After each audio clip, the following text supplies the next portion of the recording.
ballroom shimmered like a kingdom of light. Chandeliers dripped crystal fire across velvet drapes, and every camera flash seemed to burn with greed. Tonight was not just any evening.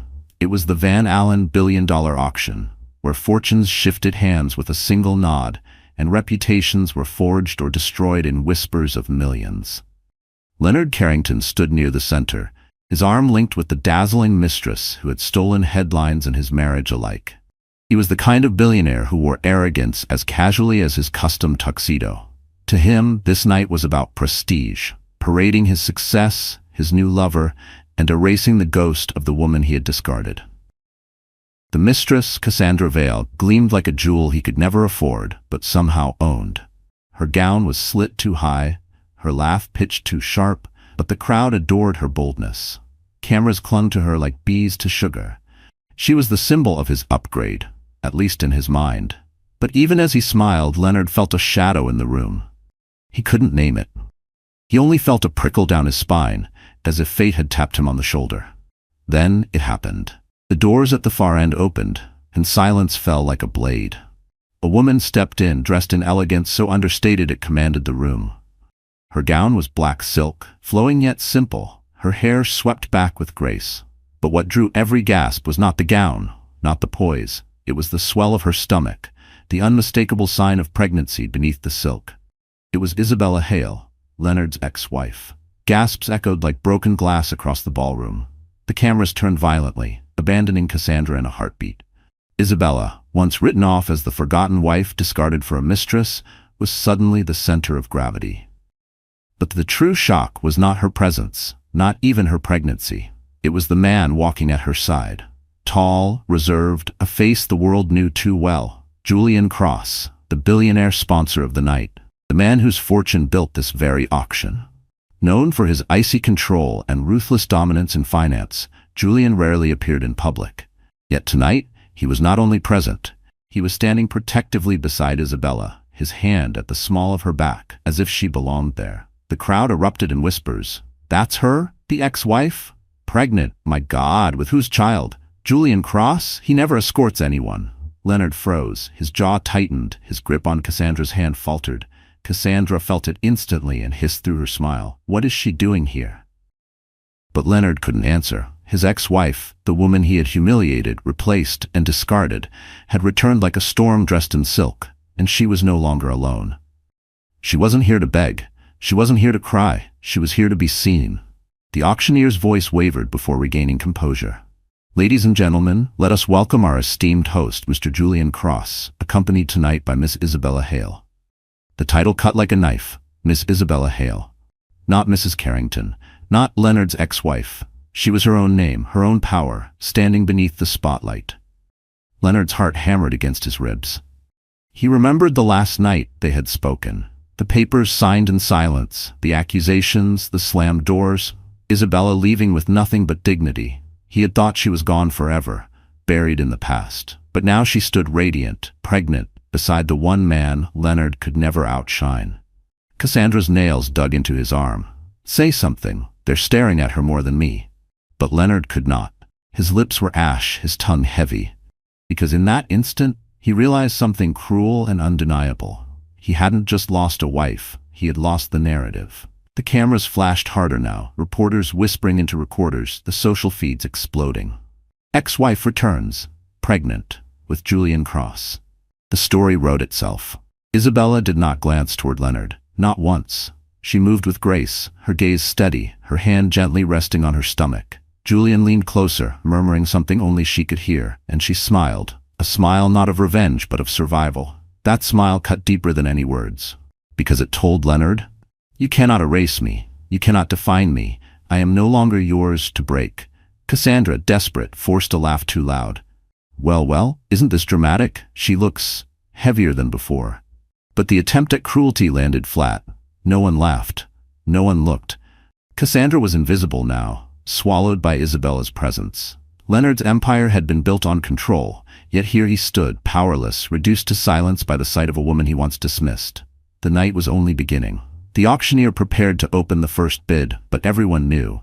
The real battle was not for art or diamonds. It was for power, for dignity, for the right to rewrite history. and Isabella Hale had just placed her opening bid. The ballroom had not settled since Isabella entered. The first painting, a Monet, sat untouched on its velvet easel, waiting for bids that never came. Everyone's attention remained fixed on the triangle now glowing in the spotlight. Leonard, Cassandra, and Isabella with Julian Cross at her side. The auctioneer cleared his throat, his gavel trembling ever so slightly. "Shall we begin, ladies and gentlemen? The opening bid?" But his words drowned beneath the rising tide of whispers. "She looks radiant, even pregnant. Julian never escorts anyone, and now this? Leonard must be burning alive right now."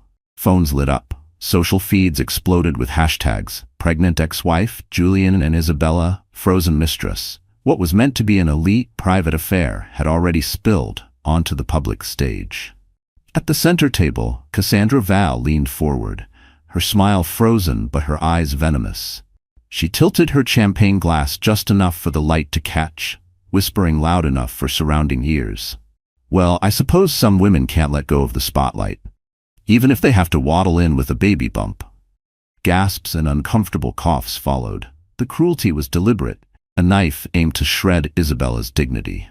Leonard forced a chuckle, but it sounded hollow, desperate. He squeezed Cassandra's hand in warning, but she only tightened her grip, nails digging into his skin. She needed to win back the attention, and humiliation was her weapon of choice. Isabella did not flinch. She did not even glance at Cassandra. Instead, she leaned slightly toward Julian. He murmured something, and she laughed softly, just once. A sound so natural, so unbothered, it drowned Cassandra's petty jab like rain on embers. The room shifted with that laugh. The crowd wasn't laughing at Isabella. They were laughing with her. The mistress's cruelty had missed its mark. Cassandra's smile twitched. For the first time she felt invisible. Leonard adjusted his cufflinks, his pride unraveling thread by thread. He remembered the last time Isabella had laughed like that. In their kitchen, years ago, before the Empire, before Cassandra. Back when her laughter was his world, now it belonged to someone else. He turned sharply, whispering to Cassandra, "Stop. You're making it worse." She snapped back, still smiling through clenched teeth. "She's stealing everything. You think I'll sit here like some accessory?" But Leonard knew the truth. It wasn't Isabella stealing anything. It was Julian giving her what Cassandra never could. Presence, legitimacy, power. The auctioneer slammed the gavel. Opening bid for the Monet, 50 million. A hand rose. Not Leonard's, not Cassandra's. Julian Cross. The crowd gasped. His voice was calm, sharp as ice. 50 million. He didn't even glance at the painting. His eyes rested on Isabella as if the entire bid was nothing more than punctuation in their private conversation. Leonard's jaw locked. 50 million. On the first bid. A number only a man like Julian could throw like pocket change. And he had done it while sitting beside Leonard's ex-wife. Another hand rose timidly across the room, a hedge fund manager sweating under the lights. 52 million. Julian leaned back, his lips barely moving. 100 million. The room erupted. Not even the art was the story anymore. It was the gesture, the audacity, the declaration. Julian Cross was not bidding on a painting. He was bidding on the stage itself. And he had just claimed it in Isabella's name. Cassandra slammed her glass onto the table, the champagne spilling. "He's showing her off, like some prize." Leonard's voice was low, trembling. "Then why does it feel like we're the spectacle?" He looked around. Every eye was on them, on him, waiting for a reaction. He had lived his entire life commanding rooms, yet here he was, reduced to an afterthought in a story he once owned. Julian's bid crushed all opposition. The gavel fell. Sold to Mr. Julian Cross at 100 million. Applause erupted. Cameras flashed, and Isabella simply smiled. She placed her hand gently on her stomach, as though anchoring herself amidst the storm. Cassandra could no longer contain herself. She stood abruptly, the chair screeching. "Congratulations, Isabella. I didn't know pity came with $100 million price tag." The ballroom froze. Gasps sliced the air. Every camera swiveled. Leonard's blood drained from his face. He reached to pull Cassandra down, but it was too late. Isabella finally looked at them.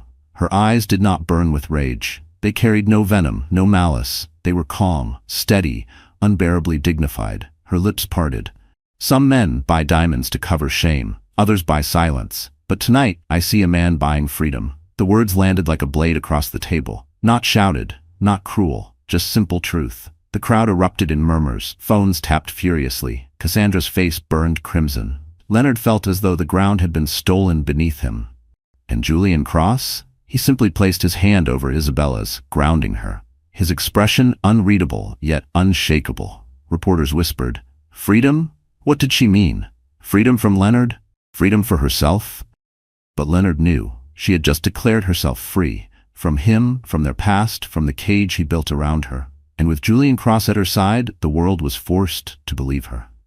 The ballroom had begun to breathe again, though not with ease. After Julian's $100 million strike, the air felt charged, unstable, like the moment before a storm. The chandeliers above no longer glittered with grace. They trembled, reflecting the tension that hung from every gaze. Cassandra Vale sat rigid beside Leonard, her jaw clenched so tightly it looked carved from glass. She had never been ignored in her life. Not on red carpets, not in the glossy spreads of fashion magazines, and certainly not in a room full of people paid to adore wealth. Yet tonight, she was invisible. Every lens, every whisper, every pulse of curiosity bent toward Isabella and the billionaire beside her. Cassandra leaned in, her voice cutting into Leonard's ear. "This ends tonight. She won't humiliate me again." Leonard swallowed hard, eyes still fixed on Isabella across the hall. "Don't," he muttered. "You've already said enough." But Cassandra's lips curled. "You don't control me, Leonard. Not anymore. If she wants to play games in front of the world, then so will I." Meanwhile, Isabella sat poised, her hand resting protectively on the curve of her stomach. Julian spoke little, but his silence was a fortress. Every so often he tilted his head toward her, asking softly if she needed water, if she was comfortable. She answered with faint smiles, never once lowering her guard. Yet beneath her serenity, Isabella could feel it, Cassandra's venom circling closer, like a predator testing the edge of the light.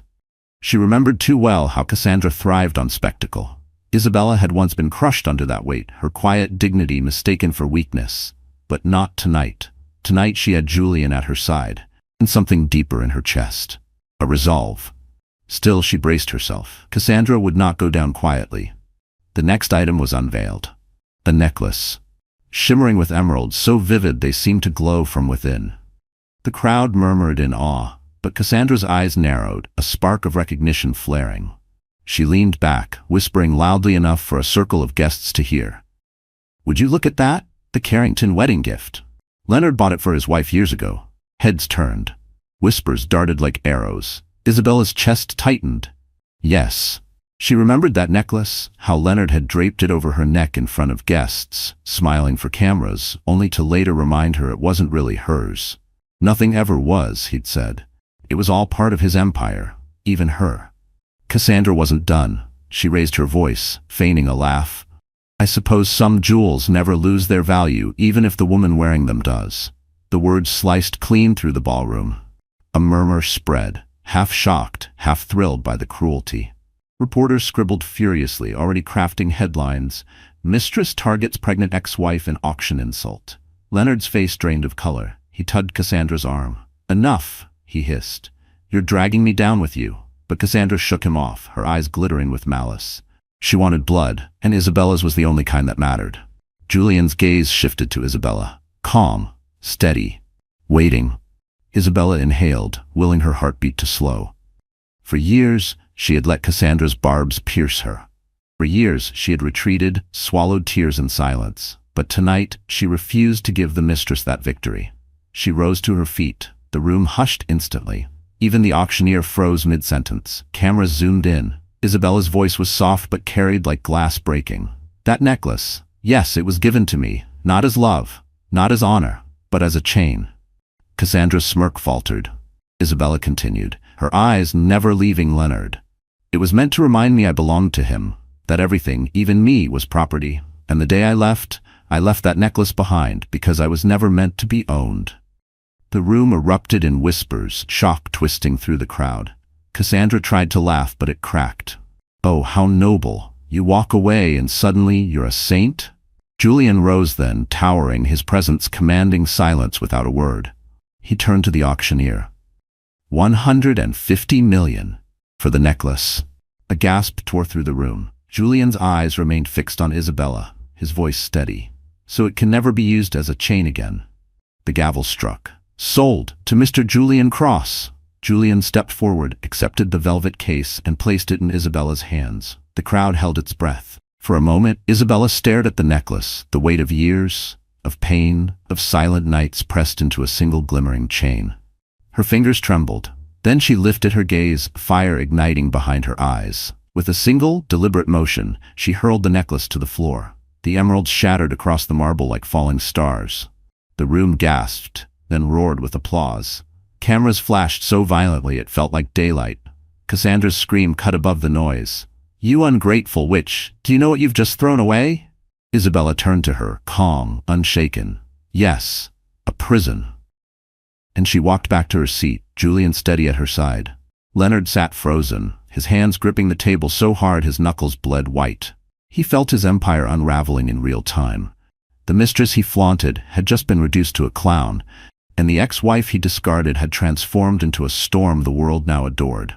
He leaned close to Cassandra, voice like gravel. "You've destroyed us." But Cassandra's fury drowned him out.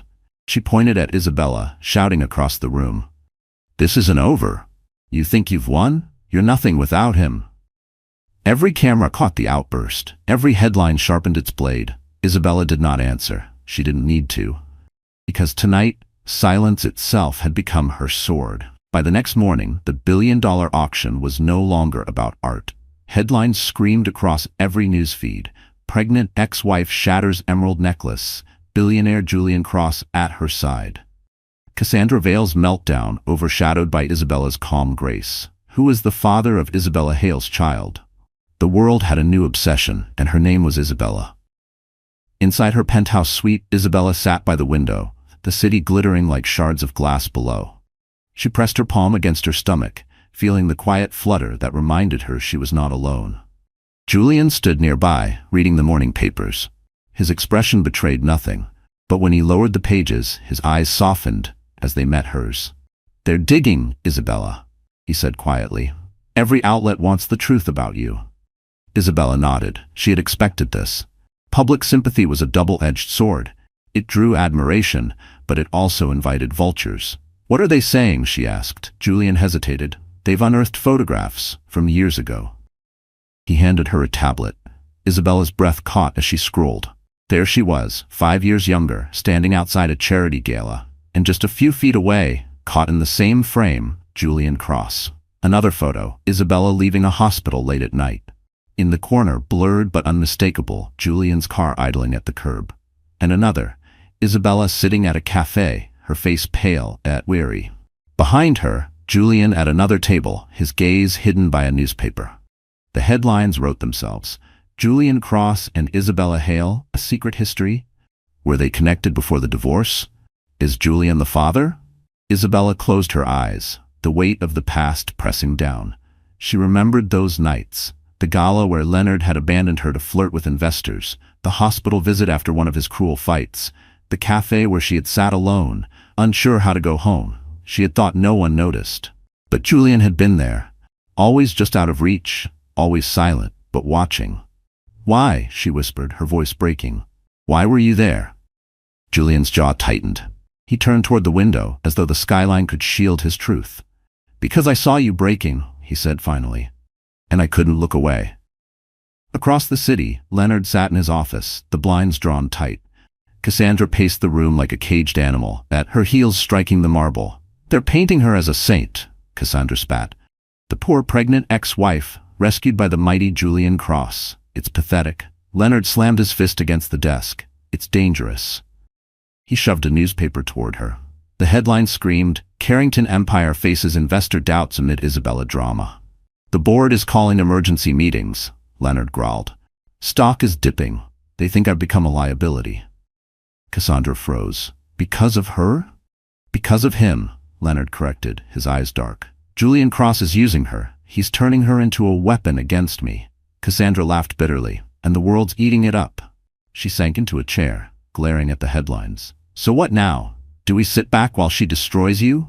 Leonard's eyes hardened. "No, we fight back. If they want a scandal, we'll give them one." He leaned forward, his voice dropping to a hiss. We leak the truth about her pregnancy. We tell them it's not mine. Back at the penthouse, Isabella paced the floor.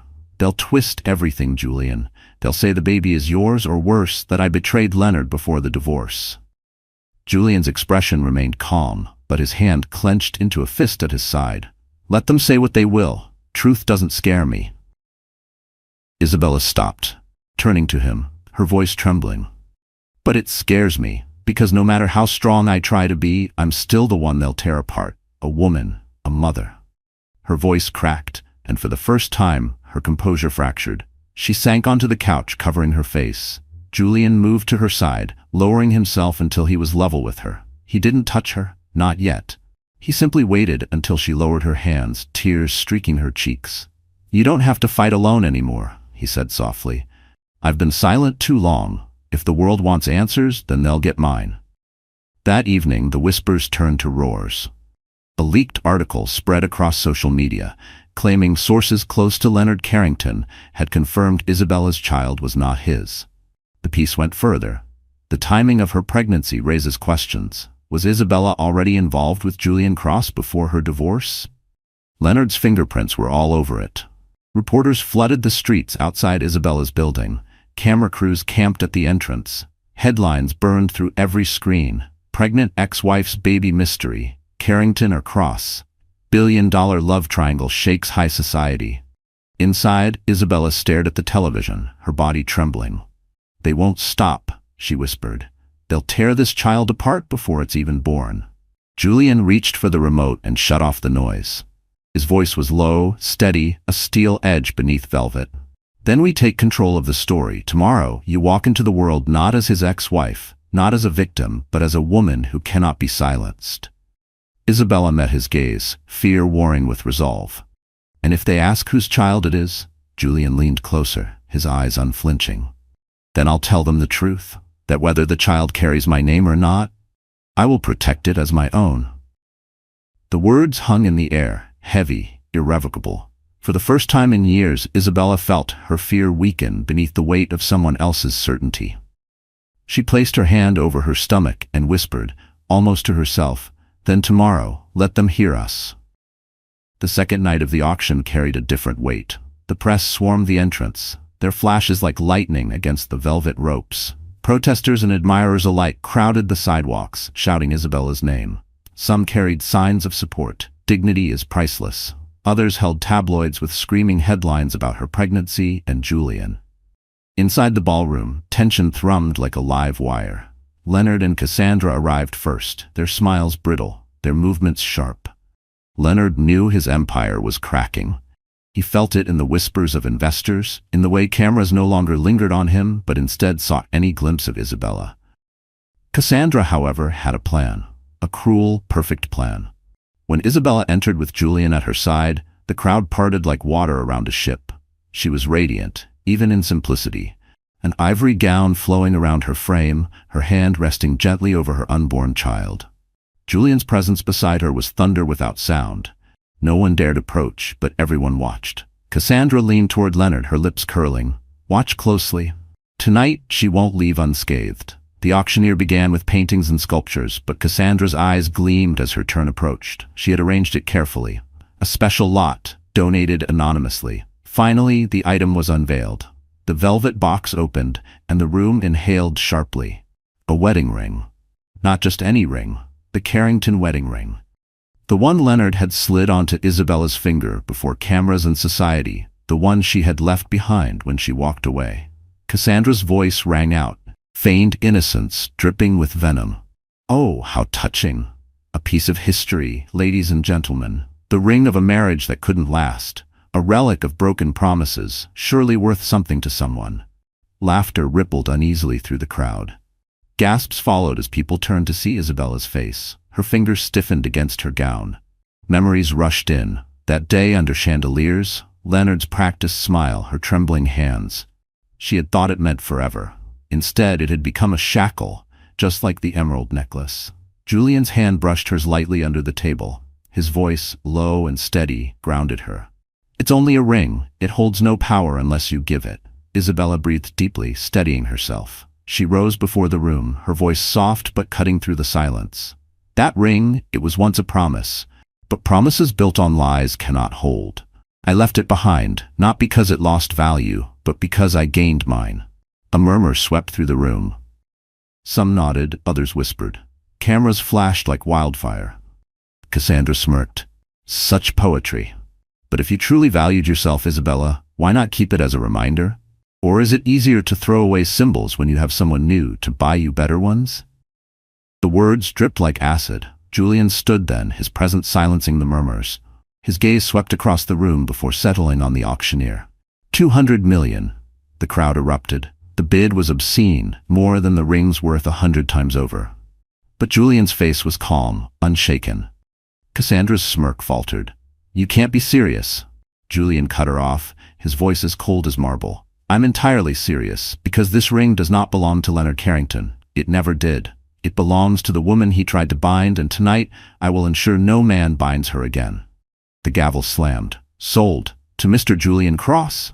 Julian took the velvet box from the stage, turning to Isabella. He opened it before her, not as a proposal, not as a gesture of ownership, but as an offering. The room hushed, waiting. Isabella stared at the ring. The memories, the pain, the betrayal, it all surged back. Her eyes filled, but her tears did not fall from weakness. They gleamed like steel. Slowly, she took the ring. For a moment, the world held its breath. Then, with a steady hand, she turned and placed it back on the velvet cushion. Her voice rang clear. This is not my freedom. This is not my worth. My value has never been measured in gold or diamonds. It lives here. She placed her hand firmly over her stomach. In the life I choose to protect, and no one will ever strip that from me again. The crowd erupted, thunderous applause shaking the chandeliers. Some stood, clapping until their hands reddened. The cameras flashed, immortalizing the moment. Cassandra shot to her feet, furious. She's manipulating you. She's nothing but a... But her words drowned beneath the roar of approval. Even investors and socialites who once bowed to Leonard now applauded Isabella. Leonard sat pale, motionless, his empire crumbling in his silence. Isabella returned to her seat, Julian steady beside her. For once, she didn't feel like she was surviving. She felt like she was winning. Outside, the headlines spun before the ink was even dry. Pregnant ex-wife rejects $200 million ring, declares her worth beyond gold. Cassandra Vale humiliated as Julian Cross buys Carrington wedding ring. Leonard silent as ex-wife commands the auction. The tide had turned and the world had chosen its heroine. The fallout was immediate. By dawn, the world had declared Isabella Hale not just a woman, not just an ex-wife, but a symbol. Pregnant ex-wife rejects ring, redefines freedom. Julian Cross spends millions to protect, not possess. Leonard Carrington silent amid scandal. News anchors dissected her words. Editorials praised her courage. Social media crowned her a modern heroine, a woman who had walked away from diamonds and dared to say her worth was not for sale. But for Leonard Carrington, it was ruin. In the glass tower of Carrington Holdings, the boardroom was colder than stone. Leonard sat at the head, his tie loosened, his eyes shadowed. Around him, the directors whispered with disdain masked as politeness. Your personal life, one began carefully, has become a liability. The press is framing Isabella as a saint, and you, another added, as a villain. Our investors are spooked. Stock has dropped 12% in 3 days. Leonard slammed his hand against the polished table. Do you think I care about tabloids? But the silence that followed was damning. The men and women around him did care. Because money followed reputation, and his reputation was bleeding. One director finally spoke what the others only implied. If this continues, we may have to consider a vote of confidence in your leadership. The words struck like ice. A vote of confidence was nothing less than a knife pressed against his throne. Across the city, Isabella's name soared. She couldn't step outside without cameras flashing, without strangers offering smiles and blessings. Mothers stopped her on the street to say she had given them strength. Women wrote letters about leaving toxic marriages, about reclaiming dignity. Inside her apartment, Isabella sat surrounded by stacks of mail, piles of support she never expected. She touched her stomach, whispering softly to her unborn child. You see this?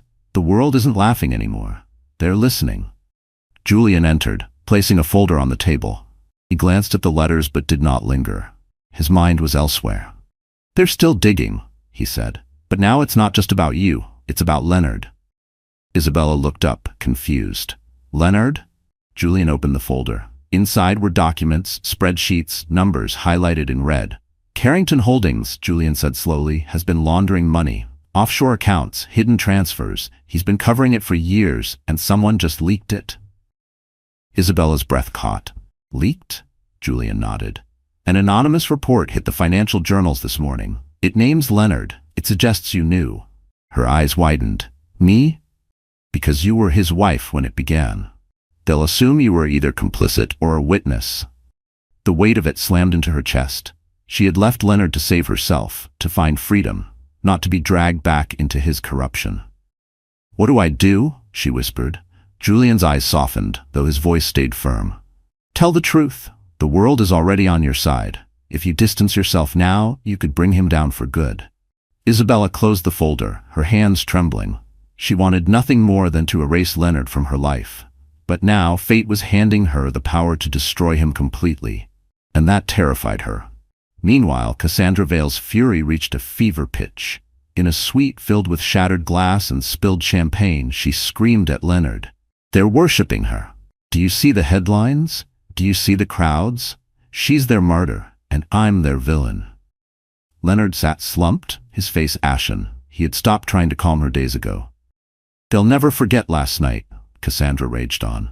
The necklace, the ring, she humiliated me. You humiliated me. And now Julian Cross is parading her like a queen while we sit here drowning. Leonard snapped, his voice raw.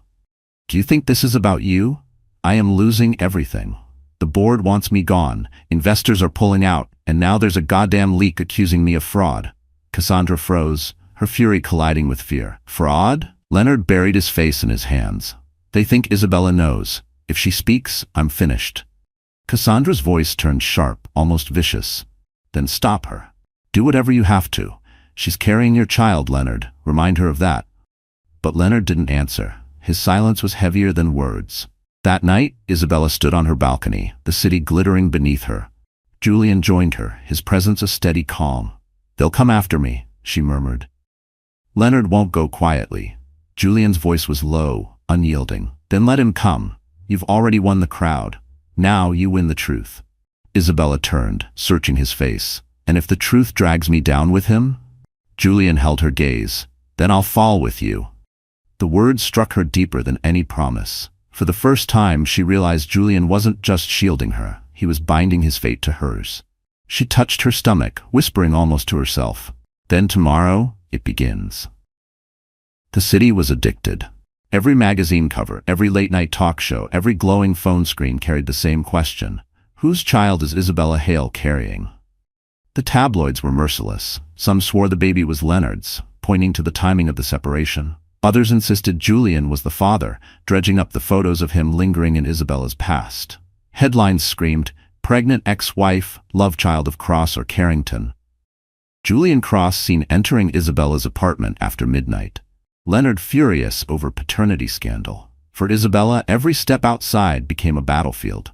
Reporters shoved microphones in her face, strangers shouted questions in the street, some voices cheered her name, others spat ugly accusations. Through it all, Isabella stayed silent. Her dignity became her armor. But silence, in the frenzy of the media, only sharpened the hunger. In his office, Leonard's rage boiled. He hurled a crystal decanter against the wall, shattering it into shards. She's making me a fool, he roared. The world thinks I don't even know if I fathered my own child. Cassandra lounged on the sofa, her legs crossed, her smile sharp. Well, do you?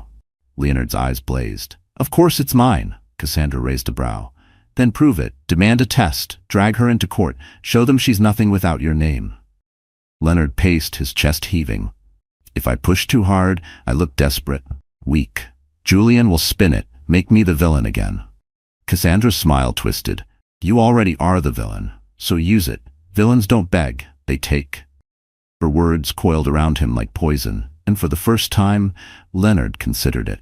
Meanwhile, Isabella sat in her living room, curtains drawn against the flash of cameras. Letters of support still poured in, but now they were mixed with cruelty, questions about her virtue, whispers about the child. She pressed her hand against her stomach, whispering, You're not a scandal. You're not a weapon. You're mine. Julian entered, his expression unreadable. He carried a stack of newspapers, headlines blazing with her name. "They won't stop," he said quietly. "They'll circle until someone gives them blood." Isabella looked up, her eyes weary. "And what if that blood is mine?" Julian crossed the room, kneeling before her. For the first time, his voice lost its steel. It was raw, human. "Then let it be mine first," her breath caught. "Julian." But he silenced her with a look. "Tomorrow," he said, "I speak. The world wants an answer, and I'll give it." The next evening, cameras flooded the lobby of a luxury hotel where Julian had called a press conference. Reporters buzzed like hornets, their pens and microphones poised for the kill. Leonard watched from his penthouse, his fists clenched. Cassandra at his side whispered, "This is it. He's going to claim her child." And deep inside, Leonard knew, if Julian did, everything was lost. On stage, Julian Cross stood tall, his presence commanding silence before he even spoke. Isabella sat to the side, her hands folded over her stomach, her face calm but pale. Julian began. "The past weeks have been filled with questions. About Isabella. About her child. About me." Flashes erupted. Reporters leaned forward. Julian's gaze swept the crowd, unflinching. "I will tell you the truth. The child Isabella carries may or may not share my blood. That is not what matters." A murmur rippled, confusion spreading. "What matters," Julian continued, "is that the child is hers. And because it is hers, I will protect it with my life. Whether it is mine or not, it is under my name, my shield, my care." The room erupted. Reporters shouted questions, flashes blinded the air, but Julian's voice thundered above it all. "Blood does not make a father, love does, and this child will never be without either." Leonard smashed his glass against the floor, his face twisted in fury. "He's stealing my child, my name." Cassandra leaned close, her whisper venomous. "Then take it back. Sue her, demand custody, drag her into the dirt until she begs." Leonard's chest heaved. His empire was collapsing, his reputation shredded, and now even his child, his legacy, was slipping from his grasp. Rage consumed him, hot and blinding. "Yes," he growled, "if Julian wants to claim what's mine, then I'll destroy her before I let it happen." Back at the press conference, Isabella stood slowly, the room still roaring. She looked out at the sea of cameras, the thousands of eyes piercing her. She placed her hand over her stomach. Her voice was soft, but it carried. "This child is not a scandal, not a weapon, not a headline. This child is hope, my hope." The room hushed. Tears shimmered in her eyes, but her voice did not break. "And no matter what the world decides to call me, I will raise this child in truth, not lies, in strength, not fear. That is all anyone needs to know." The applause shook the hall. For once, the questions ceased. The night after Julian's press conference was heavy with silence. The world still echoed with his words. "Blood does not make a father, love does." But inside Isabella's penthouse, the air was thick with unease. She sat curled on the sofa, her hands resting over her stomach, while the city glittered outside like a cruel audience that never stopped watching. She had just begun to drift into sleep when the buzzer rang. Her chest tightened. Few people knew how to reach her directly. Fewer still dared. Against her better judgment, she answered. "Isabella," came the voice she knew too well. "It's me. Open the door." Leonard. Her pulse hammered. She hesitated, then pressed the release. The elevator hummed, carrying her past into her present. When the door opened, Leonard stood there, disheveled in a way she had never seen. His suit wrinkled, his tie askew, his eyes bloodshot. For a moment, he simply stared at her belly. "It's mine," he whispered, as though trying to convince himself. "It has to be." Isabella straightened her shoulders. "That's not why you're here." He stepped inside, his movements jerky, desperate. "I need to talk to you. Alone. No cameras. No Julian." "Say what you came to say," Isabella replied, her voice calm but taut. Leonard's hands shook as he raked them through his hair. "They're tearing me apart. The board, the investors, they all think I've lost control. And now this." He gestured toward her stomach. "They think even my child isn't mine." Isabella's lips tightened. "You did that? Not me." His face twisted. "I loved you, I gave you everything, and you throw it all away? For him?" Her laugh was hollow. "You gave me chains and called it love. You gave me silence and called it everything." Leonard flinched, but his eyes burned hotter. He stepped closer, his voice dropping. "Don't forget, Isabella, you're still carrying my blood. And if you think you can erase me from this child's life, you're wrong. I'll take custody. I'll drag you through court until you break." Her hand instinctively shielded her stomach. For a moment, fear cut through her composure. "Don't," she whispered. Leonard leaned in, his voice a hiss. "Then say it's mine. Tell the world it's mine and I'll protect you. Deny me and I'll destroy you." The words hung like a knife. For a moment, Isabella saw not the man she once married, but the monster she had survived, the nights of slammed doors, the cutting silences, the loneliness. Her strength faltered, and tears blurred her vision. But before Leonard could press further, a voice thundered from the doorway. "That's enough!" Both turned. Julian stood there, tall, unyielding, his eyes blazing. Leonard straightened, his mask snapping back into place. "Of course, the savior arrives, always in the right place, isn't he?" Julian strode inside, his presence filling the room. "You don't belong here." Leonard sneered. "And you do? Tell me, Julian, how long have you been waiting to steal my wife? How many nights did you watch, circling like a vulture?" Julian's jaw tightened. "I didn't steal her. You threw her away." The words landed like a blow. Isabella stood frozen, torn between the two men, her past and her present colliding like storms. Leonard turned on her, his voice breaking. "Isabella, don't you see? He's using you. He wants your story, your tragedy, your child, to polish his name. But me, I was there first. I was your husband." Her tears finally fell, but her voice was steady. "And what did that mean, Leonard? Being my husband while leaving me alone night after night? Being my husband while parading her in front of the world?" Leonard's face crumbled, desperation leaking through his fury. "I made mistakes, but you were mine. You'll always be mine." Julian stepped between them, his voice low, lethal. "She doesn't belong to anyone." The silence that followed was suffocating. Leonard's chest heaved, his fists trembling. He looked between them, the woman he had lost, the man who had replaced him, and something in his eyes snapped. "You'll regret this," he hissed. "Both of you." He stormed out, the door slamming behind him like a final verdict. The room fell quiet again, but Isabella's body shook. She sank into the sofa, burying her face in her hands. Julian knelt before her, his voice softer now. "You're safe. He can't touch you." But Isabella shook her head. "You don't know him. He'll do anything. He'll drag me through the mud until there's nothing left." Julian took her trembling hands in his. For the first time, he let the mask of control slip. His eyes were raw, vulnerable. "Then let him try. Because I've watched you stand alone long enough. Not anymore. If he comes for you, he comes through me." Her breath hitched. For years, she had stood in silence, bracing storms alone. Now, for the first time, she felt a shield that wasn't her own. She whispered, broken but fierce, "Then I'm not afraid." Julian pressed her hands to his lips, his eyes never leaving hers. Not anymore. The storm finally broke. By Monday morning, every financial network carried the same story. Carrington Empire under investigation for fraud. Anonymous leaks expose offshore accounts, hidden transfers. Board members distanced themselves from Leonard Carrington. For years, Leonard had hidden his crimes behind smoke and mirrors, dazzling the world with glittering parties and billion-dollar deals. But the leaks had torn the curtain wide open. Investors fled. Stock plummeted.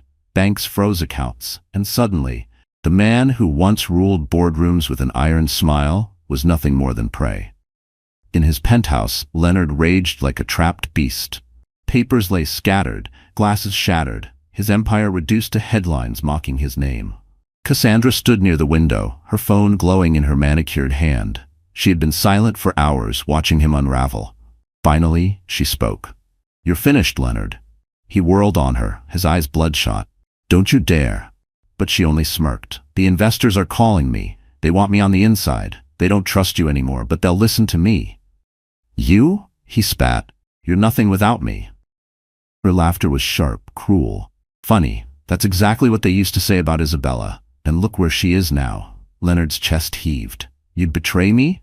Cassandra's gaze hardened. "You betrayed yourself, and I don't plan on sinking with you." She slipped her phone into her purse, her heels clicking against the marble as she walked out. The door shut, and Leonard was alone. Truly alone. The next day, Leonard's humiliation deepened. Photographs of Cassandra surfaced, smiling on the arm of another investor, already whispering deals into his ear.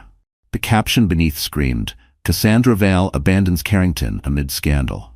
Leonard's phone buzzed endlessly with reporters, creditors, lawyers, but he ignored them all. His eyes burned with one thought, one obsession. Isabella. The world had crowned her a heroine. Julian had claimed her child as his own. And now Leonard was being erased. Not just from business, not just from society, but from blood. No, he would not allow it. That evening he stormed into his lawyer's office. The man looked pale, already exhausted from the tidal wave of scandal. "I want custody," Leonard said.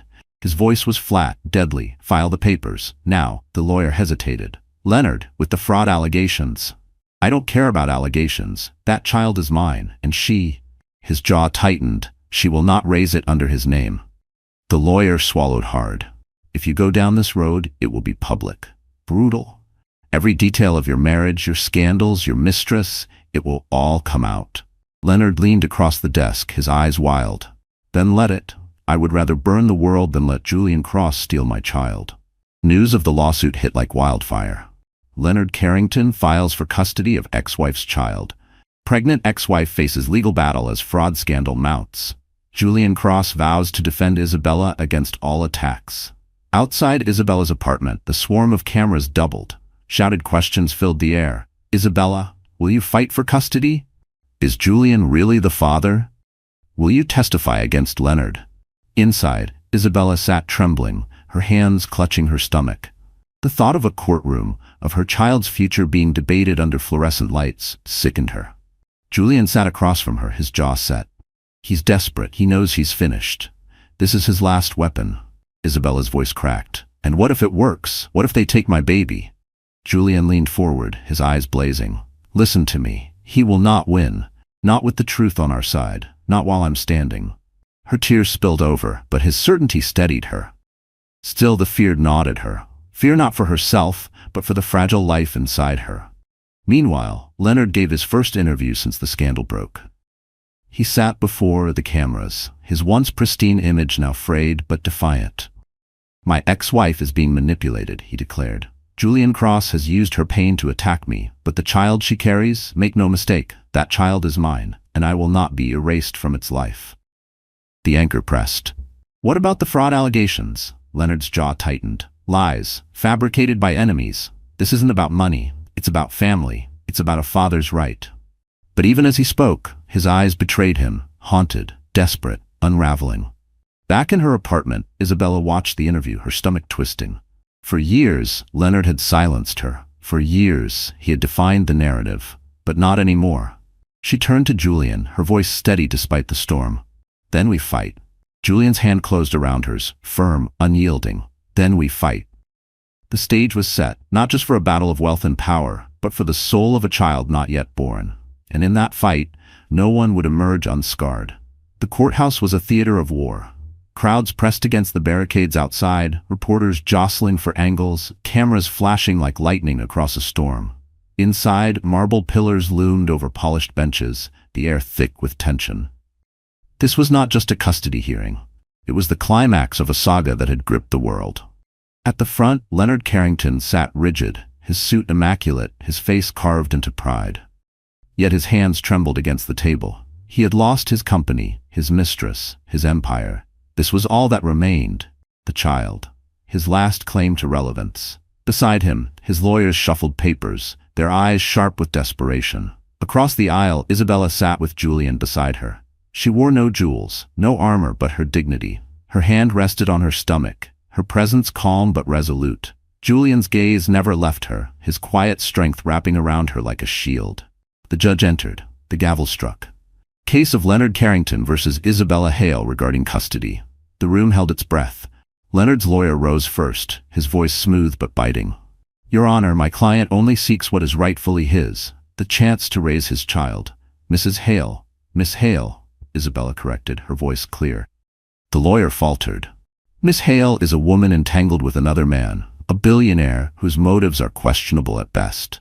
We intend to prove that Mr. Carrington is the rightful father and that this child deserves to bear his name, not be used as a pawn in Mr. Cross's games." Whispers rippled through the courtroom. Leonard lifted his chin, smug. But then Cassandra Vale was called to the stand.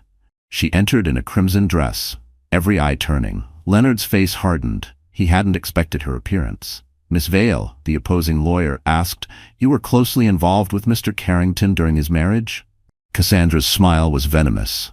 Closely enough. What was his relationship with his wife? Her gaze flicked to Isabella, then back to Leonard. Neglectful, controlling. He paraded me while she sat at home. He humiliated her in public, dismissed her in private. The truth? Leonard never wanted a wife. He wanted an accessory. Leonard slammed his fist against the table. Lies, but Cassandra only smiled sweetly. Not lies, Leonard. Memories. Gasps rippled. Reporters scribbled furiously. The lawyer continued. "And do you believe Mr. Carrington is fit to raise a child?" Cassandra's voice was silk wrapped around steel. Fit? He couldn't even protect his company. He destroyed everything he touched, including me. And he'll destroy that child too. Leonard's mask cracked. He shouted across the courtroom, his voice raw, desperate. "You betrayed me, Cassandra. You all betray me." The judge slammed the gavel. Order, but the damage was done. Leonard no longer looked like a father fighting for his child. He looked like a man unraveling before the world. Finally, it was Isabella's turn to speak. She rose slowly, her hand never leaving her stomach. The courtroom hushed. Her voice was soft, steady, but every word struck like glass. "I am not here to destroy Leonard. He has done that himself. I am here because I carry a child who deserves peace, who deserves to grow up free of cruelty, free of shame, free of the chains that bound me for years." Her eyes met the judge's. "This is not about money. It is not about revenge. It is about dignity. I will protect my child's dignity with my life, because that is what a parent does." Silence filled the room. Even the reporters lowered their pens, their eyes shining. Julian finally rose, his voice deep, unwavering. "And I will stand with her. This child may or may not share my blood. But blood does not define fatherhood. Love does, and this child will never want for love while I breathe." The judge leaned forward, his expression grave. "I have heard enough." The gavel struck. Custody awarded to Isabella Hale. The courtroom erupted, cheers, gasps, cameras flashing like fire. Isabella closed her eyes, tears spilling down her cheeks. She placed both hands over her stomach, whispering to the life within her, "We are free." Julian's hand found hers, strong, steady. For the first time she allowed herself to lean into him, not as a crutch but as a choice. Leonard remained seated, frozen, his face pale as ash. Around him his lawyers whispered of appeals, but he didn't hear. His empire was gone, his mistress gone, his child gone. He had nothing left but the echo of his own pride. Slowly, he lowered his head into his hands, the image of a man broken.